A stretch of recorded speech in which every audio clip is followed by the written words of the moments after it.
All right, guys. So here we go. This should be the final deal on this series. Sorry it took so long. My kids flew in from America, and when they're here, you know, obviously they get my full attention. So I've only flown like once in the last 10 days, and I'm dying to get this thing in the air. And we went up to, I flew with my son once. He's been flying line of sight for a while. But it was really cool to put the goggles on him for the first time and see him. He got up in the air. He did pretty well. Of course he crashed. You know, we all crashed, but I'm pretty proud of him. Anyway, so yeah, we went to Beijing and got caught in the torrential rain, and we all got sick. So I've only flown like once in 10 days. And now they've flown back to the States, and I'm by myself again. One thing I wanted to point out real quick is having the TBS Unify with the smart port is freaking awesome, right? We can do everything in our OSD now, and we can bury the VTX in the build without having to worry about getting to the button. But remember, before you do that, to unlock the VTX. Go in, you know, plug it in and unlock it so that you can access the full features. If I was using one that I needed to get to the button, I would have figured out a way to mount it up here. And done the antenna different, but I stuck it inside of here because that way I can screw this. You know, this is the TBS with the screws, and this frame had the spot for it, and I wanted it nice and tight. I may change this to an angle bracket and stick the antenna straight out the back instead of straight up. Not really sure yet, but anyway, make sure you unlock it if you're gonna stick it in your build somewhere. So I think I could sneak something in there and actually get to the button if I needed to, but that's the way I did it. Why I did it this way is because that's the way the antenna worked out. If I had a button, I would have put it on top of here so I could access the button. Instead, I put the RX up here. Anyway, that's that. So let me show you how I do this this antenna deal. When I mount them like this, right, especially on a pure X frame, but even on like the Strex X or a sideways Strex X, but this is the pure cross. This pretty much holds the antennas at a perfect 45, and there's nowhere it's not going to interfere with the carbon or anything like that, and there's nowhere that it can be that I can lose signal. It's right underneath the prop. So the prop kind of pushes it down in flight and keeps it out of the props with the wind. When I first started doing this, I mounted them on the inside of the ESCs. But what I found is, you know, the props always bend at the tips. They bend down this way. So then it would end up hitting my antenna. And since I've stuck them out here, I've rarely, if ever, chopped one off in flight, unless it was like a super bad, crazy crash into something. So let me show you how I do this. I use this this is tubing that for a printer, for carrying printer ink, and I do not have a link to it. I repeat, I do not have a link to it. I've said this in other videos, and then I get 10 messages, do you have a link for that? I bought this. I don't have a link for anything really for you guys unless you're in China, because I bought this in China. I just bought it at a local like computer shop. I'm sure you guys can find it online, whatever. Just look for printer ink tubing, Google it, you know, have a little bit of initiative and use your own ingenuity. Anyway, this stuff is tough as beans. Tough as old boots. You cannot freaking pull it and break it. It's strong and super light, and it fits perfect over the antennas and makes a nice, neat little protection deal for it. So even if I do it, I have had a few prop strikes since I've done this, and it just mars up the heat shrink, and I just throw another piece of heat shrink on it. But I have, anyway. So what we're going to do is we're going to, first of all, loop this zippy tie.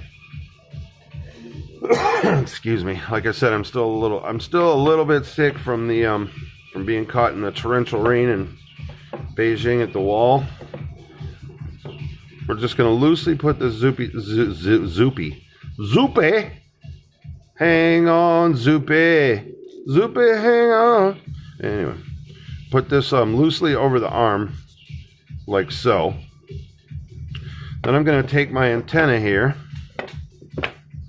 and slide this tubing on the antenna.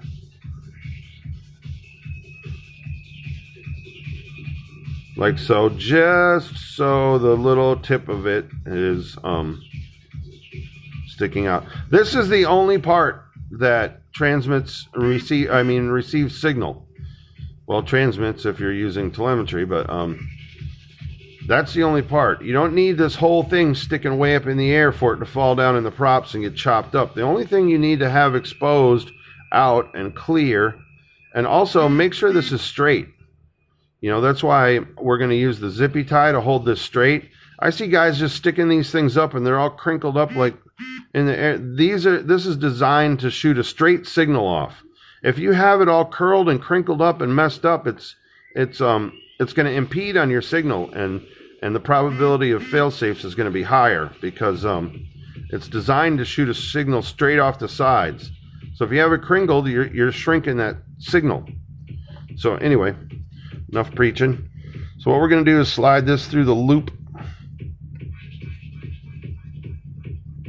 like so. And what I want to do here, get that back in the tube, being a little bit stubborn.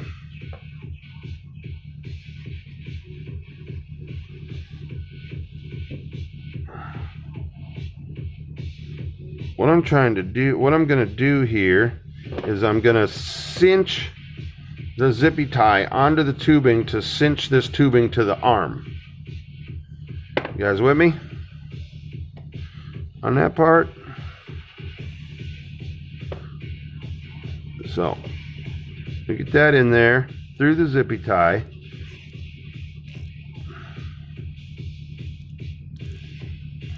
And then I'm going to cinch the tubing into the zippy tie on the arm. I don't know if you guys can see it in there, but I have it. Maybe you can see it better on the other one. No, it's buried in there too. But anyway, I cinched the tubing into the zippy tie to the arm. Okay, so then what we're going to do, measure this little guy out here and cut it just a fuzz long.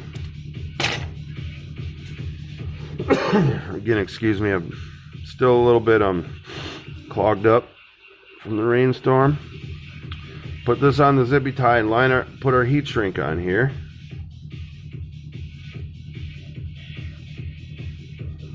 Like so. So now everything's held nice and straight and good and perfect. I'll feel where my end comes here, and I made these a little bit long, but that's okay. I need this little extra piece anyway. So we'll cut that off. Take our trusty heat gun, or lighter, or hot fart, or whatever. And shrink to shrink.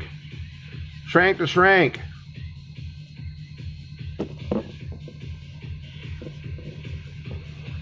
And then what I like to do is give her a little squeeze while she's hot. Take this little extra piece and slide it all the way up to the butt here, just to give it a little extra support at the base. And then we'll shrink that guy on there.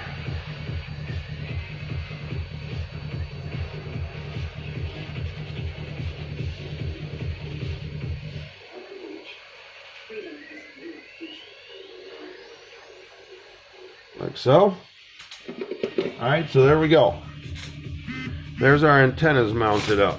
Now you can see it holds them at a nice 45. They're out of the way. They're far clear of the body. You guys can do what you want, but that's the way I do it.